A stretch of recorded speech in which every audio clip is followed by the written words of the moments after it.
during this 30-year period, we rolled out electricity. When the ANC took the reins of government in 1994, electricity was only available to some 50% of the population. Today, it is available to 94% of the people of South Africa now have electricity. Water was not available in the houses of many people, was not easily available even in the yards of many people. Many of our people continue to draw water from streams, from rivers, and from dams. And today, under an ANC-led government, we have seen water, yes, being made available to almost 85% to 87% of our population. That is a phenomenal achievement. I know here in eThekwini, there are challenges of water right now. We have huge challenges of the architecture of water. We have many other challenges, and we are addressing those, and I'll touch on that in a little while to come. But we also saw a great deal of change with pensions being offered to a greater number of our people. During apartheid, pensions were fully paid to the white citizens of this country. When it came to us, black people, we only got a poultry of the pensions. Today, all our elderly people, and I see there are a number of them here, are getting their pensions, and the Minister of Finance has increased them by 100 Rand, as opposed to the 10 Rand in the past. Child grants. Child grants were not known in our country, and when the ANC government came into office, one of the things that President Nelson Mandela did was to make sure that children in our country are treated well. He introduced the child grant system, which supports many children in our country, children who are in poor families and working class families. And one of the things that we did to good effect was to ensure that children do go to school. We introduced compulsory education for the children of South Africa, and we are beginning to see the benefits of all that. But we also introduced fee-free paying schools, something that was completely new in our country. And I remember growing up, my parents paying fees for me to get an education.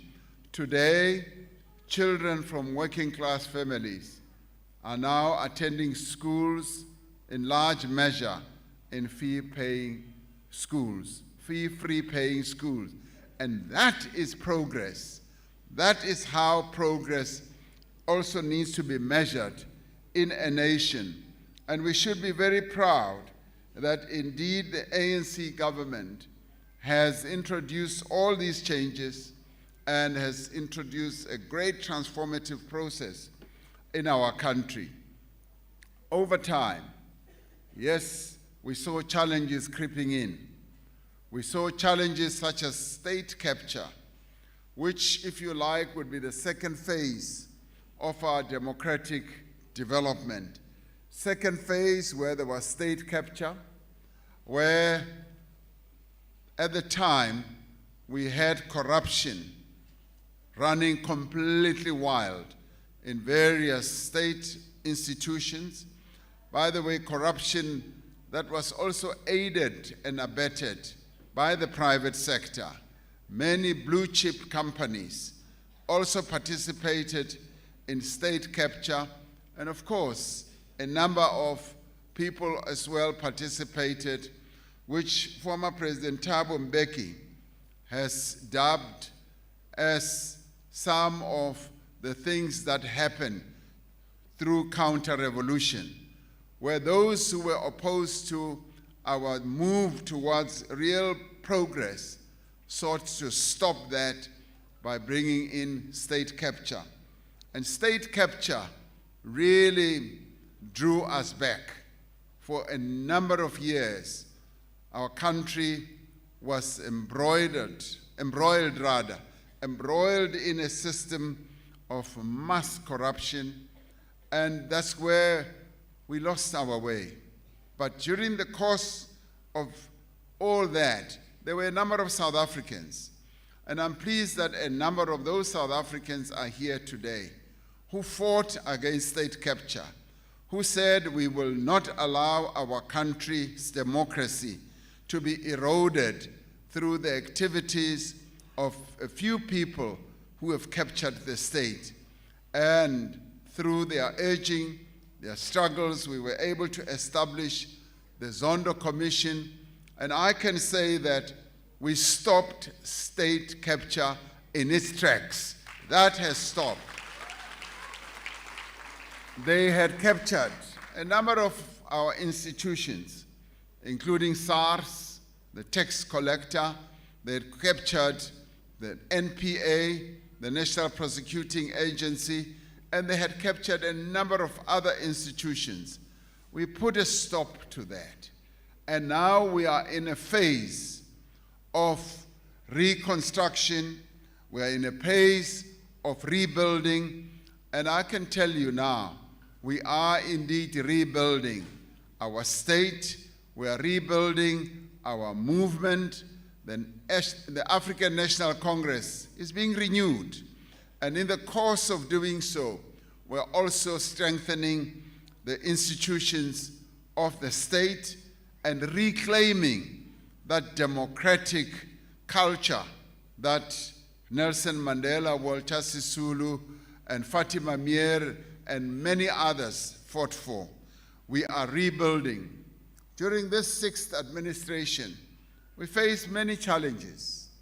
Challenges, yes, of state capture, challenges of the COVID period, if you recall, challenges of the unrest that broke out here in KZN and in Gauteng. We faced floods. We also faced a challenge of an electricity blackout when we had load shedding on an ongoing basis. And yes, we also faced challenges of rising criminality in our country. Corruption also rose, and gender-based violence. And we also saw a decline in our infrastructure. And we also saw logistics challenges in our ports, in Richards Bay and in Durban Port. And Durban Port, by the way, used to be amongst the top ports in the country, and we saw a decline on that. We also saw a decline in local government services, where our municipalities were no longer providing the services that they were supposed to supply to our people. And we also saw our growth, economic growth, tapering down. So in this sixth administration, we faced enormous challenges. But on every challenge, we've had a response. On every challenge, we've had a solution. For instance, on state capture, yes, we stopped state capture in its tracks, having established the Zondo Commission, but we also went further. We are now beginning to go after those who have committed wrong, and those who participated in state capture are being followed up, and they will be prosecuted in their great numbers, and they will end up going to jail because they did a wrong thing to the people of South Africa. Yes, we responded to COVID. The COVID period was the most challenging that any administration have faced in the history of our country. Not even the 1918 influenza could have come closer to what we faced during COVID. But we saved lives. We locked down the country, and through that, we saved lives, and we came up with a stimulus. The stimulus that we came up with was equal to 11% of our GDP. We saved jobs, we saved lives. We also helped a number of businesses to survive. Yes, of course, we lost 2 million jobs within an 18-month period, but we've regained those. And our economy is now it's even slightly above the pre-COVID era, and it's going to keep on growing. Yes, we faced the unrest. We were able to investigate what caused the unrest, and we are now improving our security forces' response to the unrest. But the important thing that happened during that period was that our people themselves decided to defend their democracy. Those who were behind the unrest thought that they had lit a fire that would burn the whole country. But our people, on realizing what was being done, stopped the unrest and said that we will not countenance the destruction of our democracy, the destruction of our economic life. And many people stood up at a number of shopping centers that were being targeted and said, no, no further, we will defend our democracy. So I take off my hat to our people. You, our people, collectively stood up and defended your democracy. And I say thank you very much for defending your democracy. We have faced floods, and we've had a response to the floods as well. Our disaster agencies, yes, did measure up, although there were weaknesses here and there, but they have measured up, and they have demonstrated that even in a time of disaster, we do have agencies in government, yes, through various organizations and institutions that are willing and prepared to lend a hand and address the disaster that we have. I've just come back now from George a few days ago, where a building collapsed. But the beauty of the way in which South Africans, through their various organizations, have come up and come forward to assist is what defines us as a nation. We are a nation of people who are compassionate, who care, who will lend a hand to those who are struggling and suffering. I saw how the gift of the givers just came to the fore. I saw how ordinary organizations in the community came to the fore to lend support. This we also saw during the COVID period, where we set up the disaster fund, and we were able to raise close on to 3.5 billion rand, where South Africans gave of their own money. They assisted those who were in need. And we have seen it happening even during floods, even fires, and many others. That is a very important feature of our character as a nation. Yes, we've had to address the energy crisis. The energy crisis descended on us, where we used to have blackouts of many hours a day. And we did say through the energy action plan that we would address this and we would solve the problem. We are solving that problem. We've now gone over 50 days without any load shedding, which is a good sign, which demonstrates that, yes, when we put shoulder to wheel, we are able to address our challenges.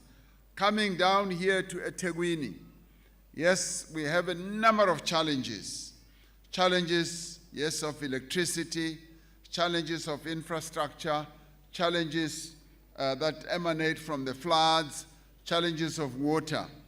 I appointed a presidential eThekwini working group where I've brought in a number of people who have done good work in the past, like Mike Mabuyakulu, and it is led also at the presidency level.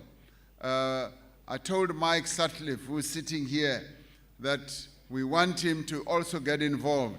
He's a veteran and retired, but I want to take him out of retirement so that he can come and help as well.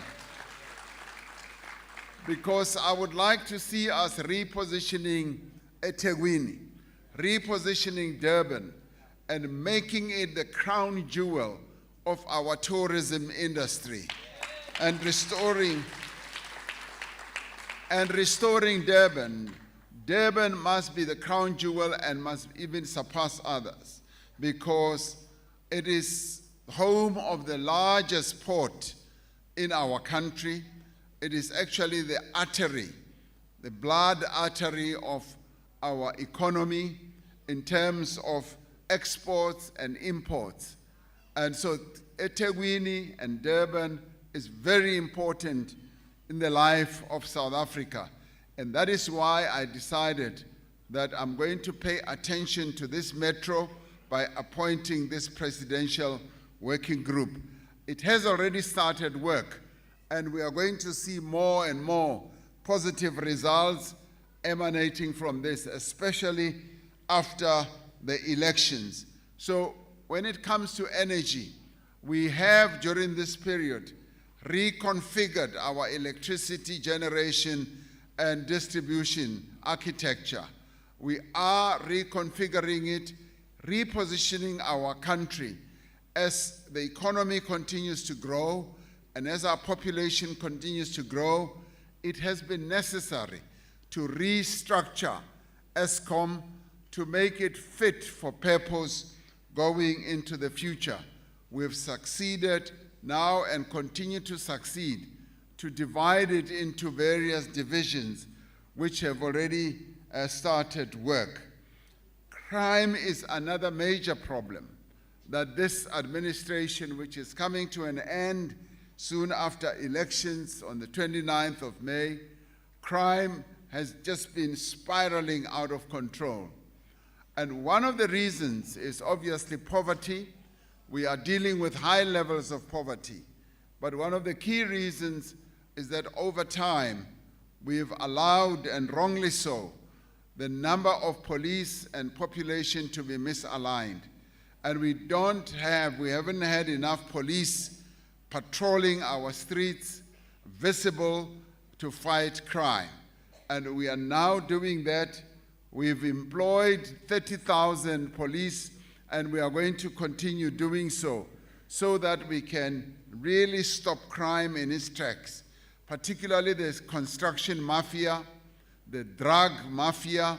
We should also stop the bank heists and many other areas of criminality, and just the murder of South Africans, where women don't feel safe to walk in our streets. We are paying attention to that through the various task forces that we are establishing on an ongoing basis. So we will rid our country of the level of criminality that we are seeing now. That is going to happen, and we want to strengthen our police service. And I often say to people, let us all get involved, because solving crime will not only happen solely by the presence of a policeman at the corner of our streets. It is a community-based issue. We need to get involved as communities through our community policing forums, through our various community organizations, to make sure that, yes, indeed, we rid our country of criminality. Where our people have become active citizens, where our people have become really involved in fighting against not only crime but drugs, we find that the incidence of all these horrible things go a lot lower. Corruption has been one key challenge that we have faced during this period of the 6th administration. And People often say, well, we really don't see what's happening. But I can tell you, we are following up on corruption. Corruption robs our people of everything that is good that the government can offer to our people. Those who are corrupt are actually acting against the interests of our people. And we have said we are going to strengthen our justice system. We are going to ensure that our National Prosecuting Agency functions well and they prosecute whoever it is who has committed any wrongdoing. We also have strengthening the various parts of the criminal justice system, be it, yes, the hawks, be it the police themselves. Those are being strengthened, and we are in the process of transforming what had been captured for really wrong objectives in our country. And yes, recently there was a report by Corruption Watch. This is an organization that was set up some years ago to look at incidents of corruption. And they issued a report that says, in this sixth administration, they've seen that incidents of corruption have been going down. And that, my good brothers and sisters and my comrades, is a great achievement, because we've allowed the agencies that should fight criminality to actually be independent so that they can do their work without any form of interference, without any form of influence. So corruption has been one of the key issues that we have had to deal with. Gender-based violence, where the men of South Africa have really demonstrated a very, very ugly side to themselves by attacking women, raping women, and killing women. And we, as government, has led together working with our organizations, the organizations of the women of South Africa, we came up with a national strategic plan, which is being implemented now, that focuses on gender-based violence. We've strengthened the laws that must be applicable to those who violate the rights of women. Yes, all this we've done to respect the women of our country, to give dignity to the women of South Africa, and to give recognition and honor to the women of South Africa. And in the course of that, we've also sought to really empower the women of our country. We face challenges, enormous challenges when it comes to unemployment.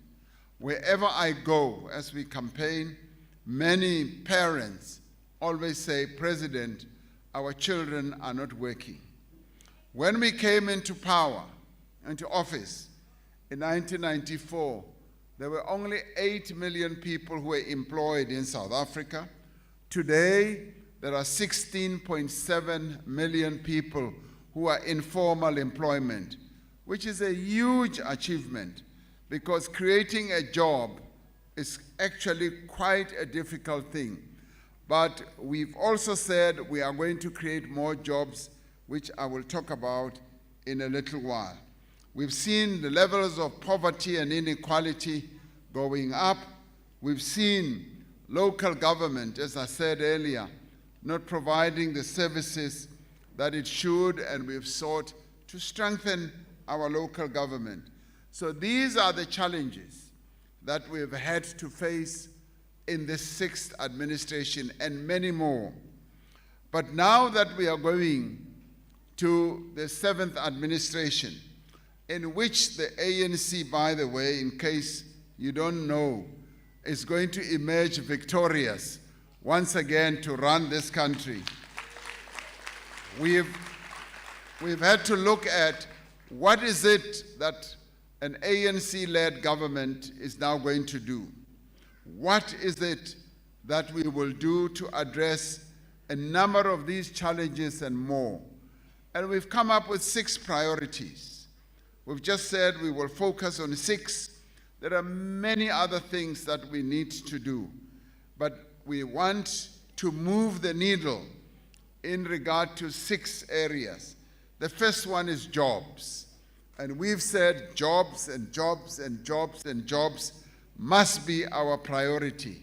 We want to create jobs, and we cannot continue going on with up to 11 million people unemployed in our country, particularly young people. We've come up with a jobs plan. And we've come up with a jobs plan to put South Africa to work. We want this country to work. We want South Africans, yes, to be in jobs, to be working. And we know that the jobs are largely created by the private sector. 70% of our economy is private sector led in terms of jobs, in terms of economic activity. And we're focusing on introducing reforms, which we have started, that are going to make the private investors to find this country more conducive to invest in. So we want to attract investors. We want to attract them to all places in our country, to here in KZN, to here in eThekwini, so that we can have a flood of investments from both the country and from offshore. And as the largest economy now in our continent, we became the largest economy on the continent. We are saying we are going to utilize a number of levers. And one of those levers is the Africa Continental Free Trade Area, which we approved in Addis Ababa as the African Union, as the continent of Africa, to open up the continent for a market of 1.3 billion. So we are going to expand our market, and we are encouraging South African companies to export, to make goods and export them and create jobs here in South Africa. We're also going to focus on what the state can do.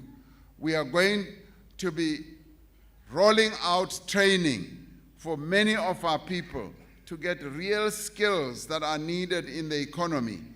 And we are now going to roll out 15 billion rand to train a number of people in our country, and it's going to be rolled out here in KwaZulu-Natal as well. This is a massive drive by our government, which is aimed at creating jobs, which is aimed at ensuring that our people get jobs. Now, many people often say that we are focusing only on the 18-year-old to 35. I want to say it here and now, that we are also focusing on those who are above 35 years old. So all our people are going to benefit from this. And we're also going to focus on the EPWP, the public employment. We are going to make it bigger and bigger than what it is right now.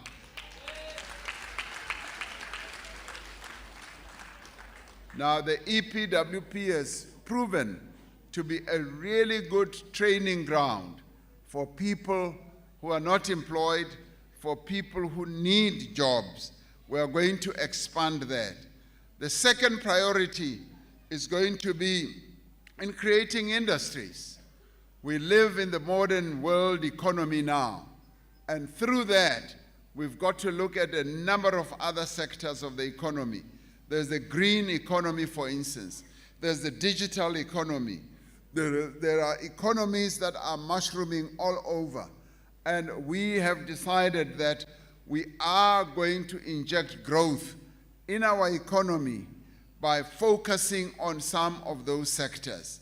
And a number of countries are now getting into those sectors. Electric vehicles are beckoning, they are calling us. And we are going to be investing a lot, and we are also going to create an enabling environment for investors to come and invest here in this country And we are going to also assist small and medium enterprises to enter into a number of sectors of our economy. We started the Black Industrialist Program, through which we have seen enormous growth among our black industrialists, and black meaning African, colored, and Indian. They are all excelling in a number of sectors. It's actually a great deal of pride to see these industrialists that we are creating, making goods and also creating services that are needed by our economy. And this is happening because an ANC-led government wants to see an inclusive economy. It wants us to move away from the economy of the past, which just empowered white people. And we are saying South Africa belongs to all who live in it. And we are therefore going to spread opportunity and leave no national group behind. That is what we are going to do. We're also going to focus on infrastructure. Infrastructure in our country had tapered down over a number of years. There was no real investment in infrastructure post the 2010 World Cup. With 2010, we saw a great growth in infrastructure development. The highways that were built, the roads that were built, the stadiums that were built throughout the country, jobs being created. Yes, indeed, houses that were built, but we have seen that going down over a number of years. We are rebooting that. We're now putting it on a high level. And we are also focusing on social infrastructure, such as water, such as schools, such as hospitals. We are focusing on all that to make sure that we reboot our economy and make our economy really an inclusive economy. And imagine, in the past, we lived in apartheid South Africa, where us as black people were not allowed to really play a key role in the economy of our country. And I often say it was like having a car with 6 cylinders, and you only drove it utilizing 2 or 3 cylinders. Now we are saying we want this car to move forward, and it must operate on all cylinders. We want to empower the women of our country, and we want the women and the young people in our country of all national groups to participate meaningfully in the economy of our country. And the third area of focus is going to be how we can reduce the cost of living. Cost of living has gone up exponentially, and we're looking at areas through which we can reduce cost of living. And of course, many of you, when going shopping, you really realize that the food basket has become more and more expensive. You also realize that a number of other services, such as healthcare, has become extremely expensive. It is to this end that a few days ago, I signed the National Health Insurance to make sure that we do bring down the cost of health. Now, a number of people are up in arms trying to stop the advent of the National Health Insurance. Now, this has been a very clear objective over an 81-year period. Since 1943, the forebears of our country said there should be national health coverage, and they crafted that in a document they called the African Claims. That was repeated in the Freedom Charter. And over the 17 years period, the ANC, working together with its alliance partners, have sought to ensure that we introduce the National Health Insurance. So the National Health Insurance has arrived. I signed the bill, and it is now an act of Parliament. And yes, we are going to have a proper national health insurance. It's going to go through phases. It's going to go through phases of establishment. It will take time to really be fully established. But what it is going to do is to make sure that the apartheid that has been existing in health care in our country comes to an end, where rich people get the best treatment and poor people don't get the best treatment. And we are going to make sure that, yes, national health care does become a reality. I see a number of older citizens here, and I can say to you as elder citizens, we want you to have the best health care without having to go to great expenses to have your health being looked after. So those who are afraid of the health care, the national health insurance, I say, fear not. Even when we ended apartheid, there were many people who feared the giving or the granting of the vote to all South Africans. They were terrified. Many of them started stocking their cupboards and their fridges with tinned food, thinking that everything is just going to collapse. And it didn't collapse. We were able, with great care, to shepherd our democracy and to make sure that the democracy works for all. Similarly, with health care, we are going to make sure that our national health insurance works for all and move away from an apartheid-structured health system. We want apartheid in health to come to an end, and to come to an end now. That's why we signed that law. The fourth area we focus on is just skilling, making sure that we skill South Africans. We give South Africans the skills that they should have. And that is why we are going to roll out skilling, so that people get the skills that are needed for the economy. If people want to train in whatever discipline, whether you want to be an electrician, a welder, a plumber, a boiler maker, or whatever, we are going to roll out training to skill South Africans so that they are able to do the work that the economy needs. The fifth area that we want to focus on is to defend our democracy. We want South Africans to defend their democracy. This is a hard-won democracy. It's a democracy that many of our forebears sacrificed their lives for.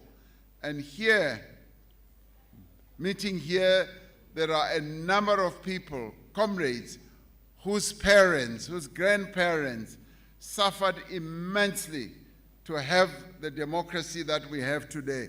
And we say we want to defend and advance that democracy. But in order to do so, we want to renew the ANC. We want the ANC to be renewed, to be an ANC that is fit for purpose, an ANC that is able to undertake and execute the tasks that are required in the time that we are living in now. We want an ANC that has leaders, outstanding leaders of great integrity, outstanding leaders of high morality, outstanding leaders of great courage and dedication. And the past two conferences of the ANC focused on the renewal of the ANC, that we must renew ourselves, and part of that has been in the way the ANC works, has also been in the way the ANC chooses its leaders, but has also been in the ANC adhering to its original founding values, values of non-racialism, values of inclusivity, values of ensuring that we are an organization that works for the interests of our people. Values such as complete commitment and dedication, and a value of a servant leadership or a servant organization. That is what our renewal process is all about. And that is what we are now executing. We're finding that those who find that it's too hot in the kitchen, they run away. They go off and go and form their own organizations, because the ANC that is being renewed is intolerant of corruption, it's intolerant of all these other wayward ways.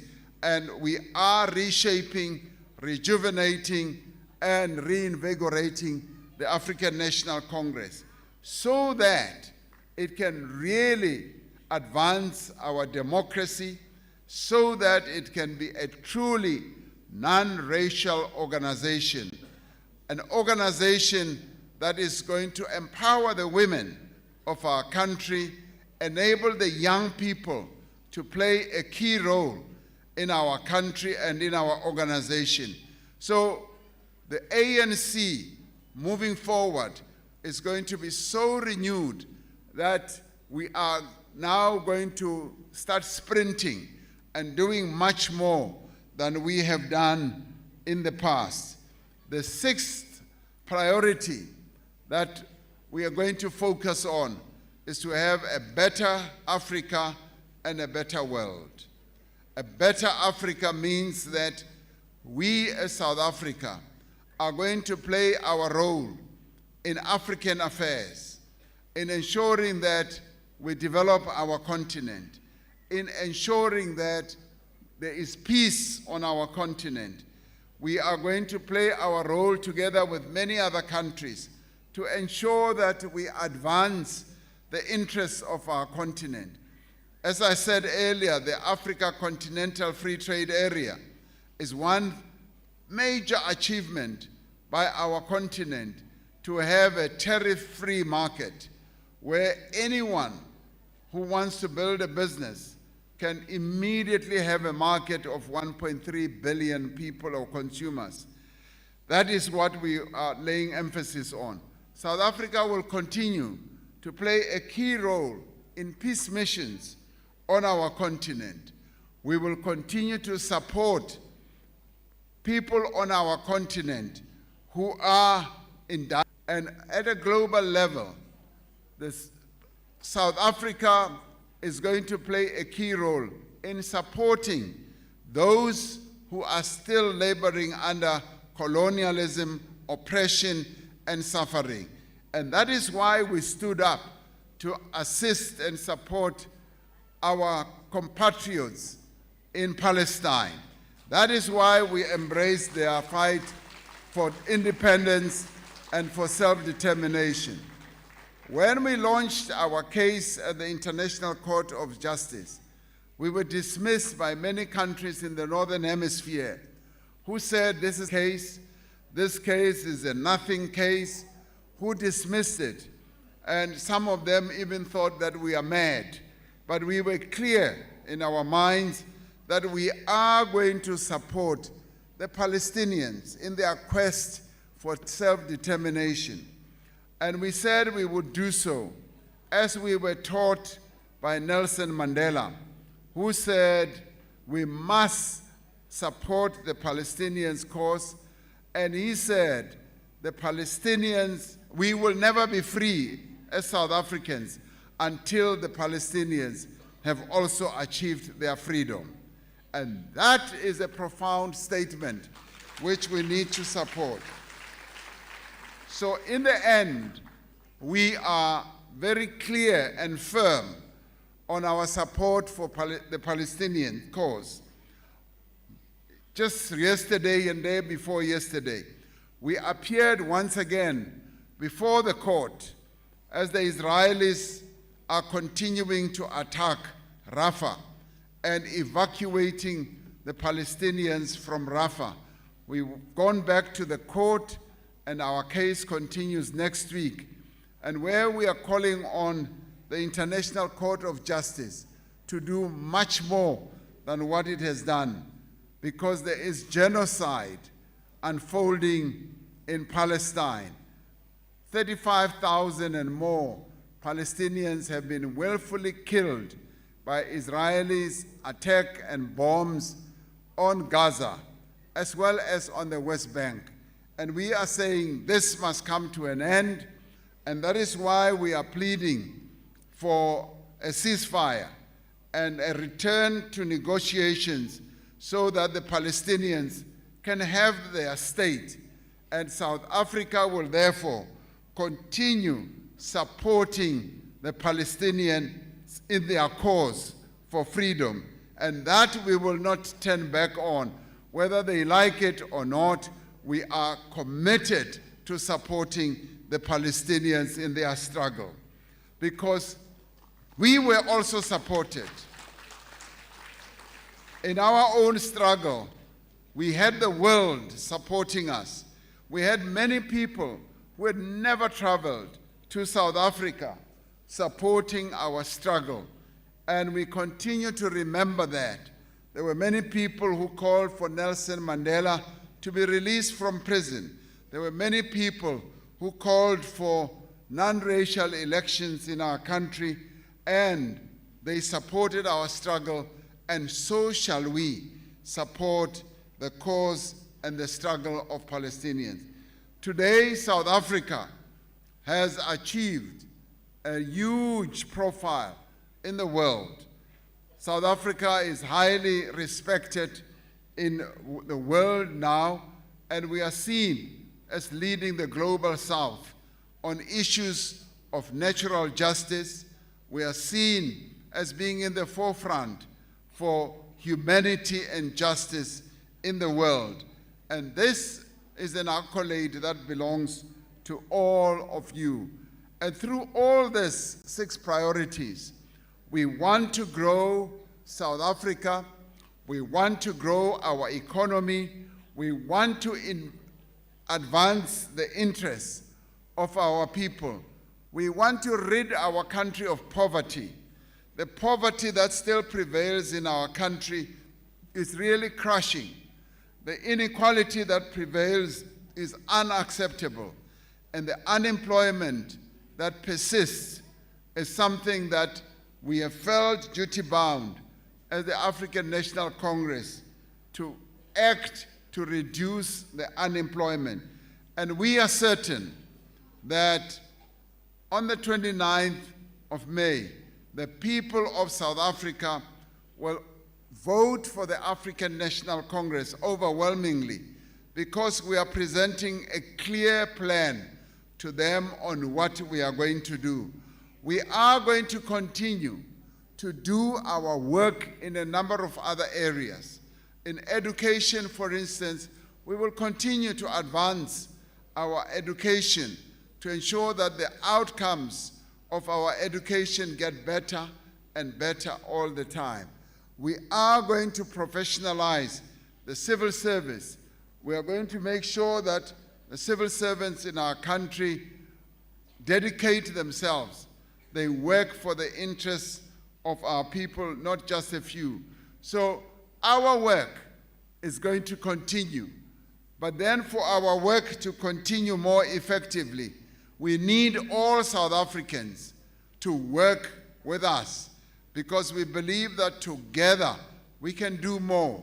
Together we can change the course of this country, and acting and working together, indeed we can deliver a South Africa that will offer our people a better life. Our slogan has always been a better life for all. And yes, we will be able to do so if all of us work together in unison and making sure that indeed we do succeed. For us to succeed, the ANC must win. And for us to succeed, it means the African National Congress must be reinstalled as the government of this country. Now, in going forward, marching to victory, we are basically saying we are not in this campaign for a coalition. We don't want a coalition government. We want an outright victory. Because we have seen what coalition governments have done, the mess that they have wreaked on our country, in our local governments. And if people of South Africa wake up on the 29th, we want them to wake up saying, we want one single party to be the government of this country, and that party must be the African National Congress and no other. So I'd like to thank you for being here, and I'd really like to thank you for the support that you are garnering for the people of, for the ANC in aid of the people of South Africa. And I've become convinced only the African National Congress can take this country forward. If we want this country to move forward, let's all go out as volunteers to make sure that the African National Congress is voted back into office. I just came back from Richards Bay in Mandeni, where one of the leaders was saying, President, we want the celebration of victory to come here to KZN, that we should come and celebrate here. But then he said something interesting. He said, if it's not here in KZN, we want you to bring the union buildings to KZN so that we can celebrate. Amandla! Amandla! Thank you.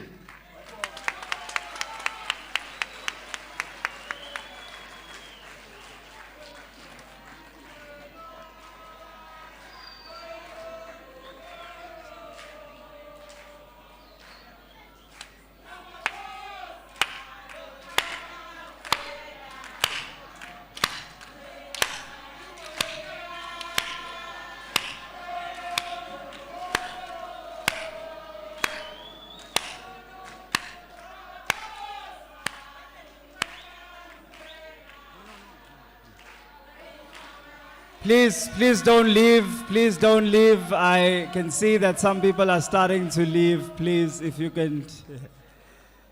Now, I don't want to stop the jubilation, but we want to move on. Amandla, comrades. Bopa. Bopa.